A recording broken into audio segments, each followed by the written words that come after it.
Halo, Assalamualaikum warahmatullahi wabarakatuh.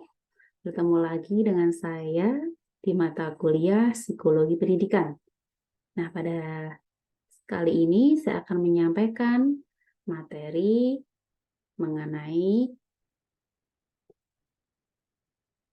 teori belajar behavioristik. Oke, sudah terlihat ya? Baik. Nah, capaian pembelajaran pertemuan kali ini diharapkan mahasiswa mampu menjelaskan pandangan behaviorisme tentang belajar. Nanti di sini kita akan belajar mengenai teori classical conditioning, teori koneksionisme, operant conditioning, modeling dan observational learning, modifikasi perilaku kognitif, serta prinsip-prinsip belajar. Nah, teori belajar behavioristik ini berfokus pada perubahan tingkah laku yang disebabkan adanya komunikasi dari pengalaman. Nah, perubahan tingkah laku sebagai akibat dari adanya interaksi antara stimulus dan respon. Hal yang terpenting adalah yang pertama ada input atau biasa disebut stimulus, kemudian output ataupun respon, dan yang ketiga penguatan atau reinforcement. Nah, apa itu stimulus? Stimulus itu adalah segala bentuk yang disampaikan oleh guru kepada siswa. Sedangkan respon atau output itu adalah bentuk tanggapan siswa dari apa yang disampaikan oleh guru. Nah, teori yang pertama yaitu classical conditioning. Ini dikembangkan oleh Ivan Pavlov.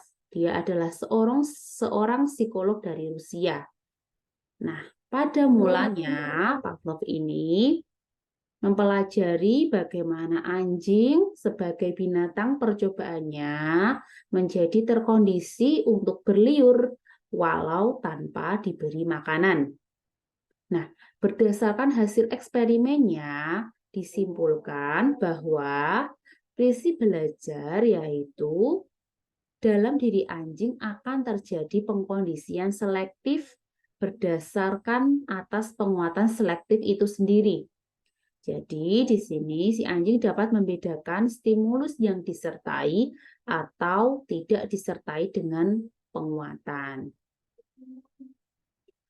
Nah, teori ini bereksperimen menekankan pada aspek pengamatan dan pengukuran serta penggalian aspek-aspek belajar.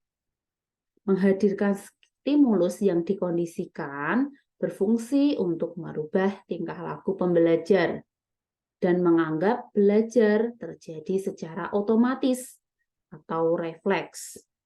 Latihan-latihan, kebiasaan memiliki peran yang besar dalam pembelajaran. Yang kedua, teori operant conditioning yang dikembangkan oleh Skinner, yang memandang manusia sebagai mesin yang bertindak secara teratur dan dapat diramalkan responnya terhadap stimulus yang datang dari luar.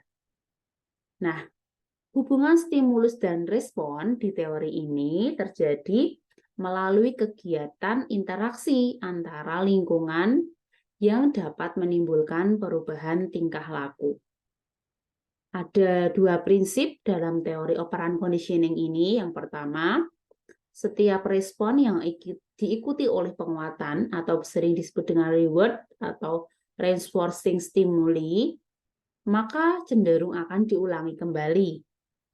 Nah, yang kedua, reward atau reinforcing stimuli ini akan meningkatkan kecepatan terjadinya respon.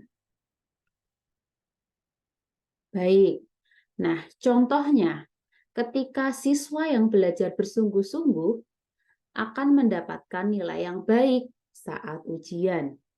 Nah, nilai yang baik itu mendorong siswa untuk belajar lebih giat lagi, artinya penguatan positif. Berbeda, siswa yang mendapatkan nilai buruk ketika ujian akan merasa takut tidak naik kelas.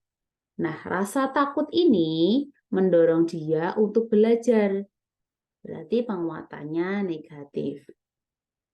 Skinner ini membedakan dua macam pengondisian, yaitu classical conditioning, artinya individu tidak perlu membuat respon atau beraktivitas dalam memperoleh hadiah, karena tinggal menunggu dari orang lain saja.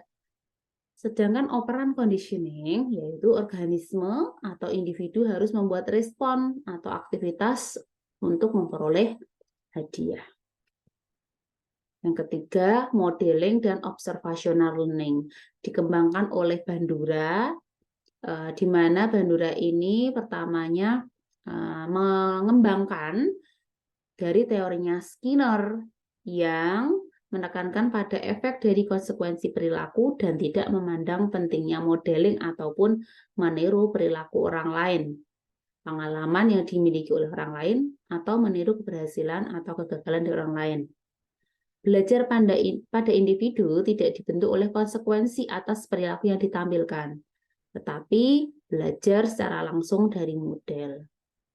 Nah, Bandura ini mengembangkan 4 tahap melalui pengamatan atau modeling, yaitu yang pertama ada tahap perhatian, dilanjutkan retensi, nomor 3-nya ada reproduksi, dan yang terakhir motivasional.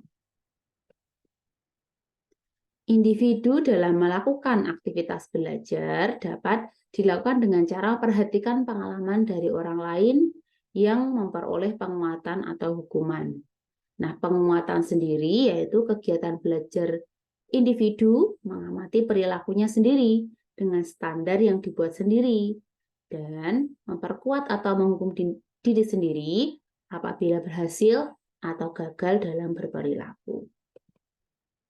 Nah, selanjutnya, teori koneksionisme yang dikembangkan oleh Thorndike mengemukakan bahwa belajar itu merupakan proses interaksi antara stimulus dan respon.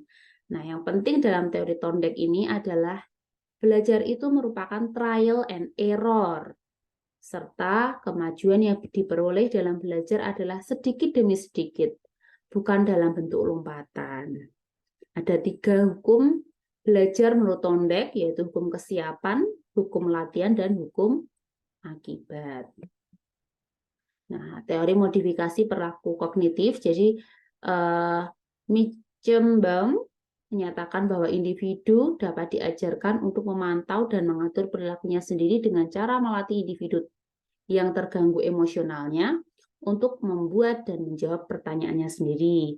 Ada 5 tahapan dalam kegiatan belajar mandiri, mulai dari modeling kognitif, bimbingan eksternal, bimbingan yang dilakukan oleh diri sendiri, bimbingan yang dilakukan oleh diri sendiri, dan pembelajaran diri sendiri.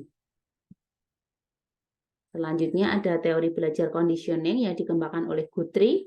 Dia merupakan seorang behaviorisme. Teori hukum kognitif menurut Guthrie ini dalam proses belajar, hukuman memegang peranan yang sangat penting.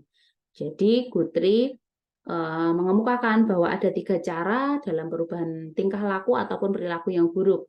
Dengan yang pertama metode reaksi berlawanan, kedua metode membosankan, ketiga metode pengubahan lingkungan. Nah, di sini ada prinsip-prinsip belajar teori behaviorisme. Yang pertama, penguatan baik itu bersifat positif maupun bersifat negatif. Kemudian hukuman atau punishment. Selanjutnya kesegeraan dalam pemberian penguatan. Yang keempat, jadwal pemberian penguatan. Dan yang terakhir, peranan stimulus terhadap perilaku, yaitu bisa petunjuk, diskriminasi, dan generalisasi. Baik, terima kasih. Semoga bermanfaat. Billahi taufiq wal hidayah. Wassalamualaikum warahmatullahi wabarakatuh. Sampai berjumpa lagi.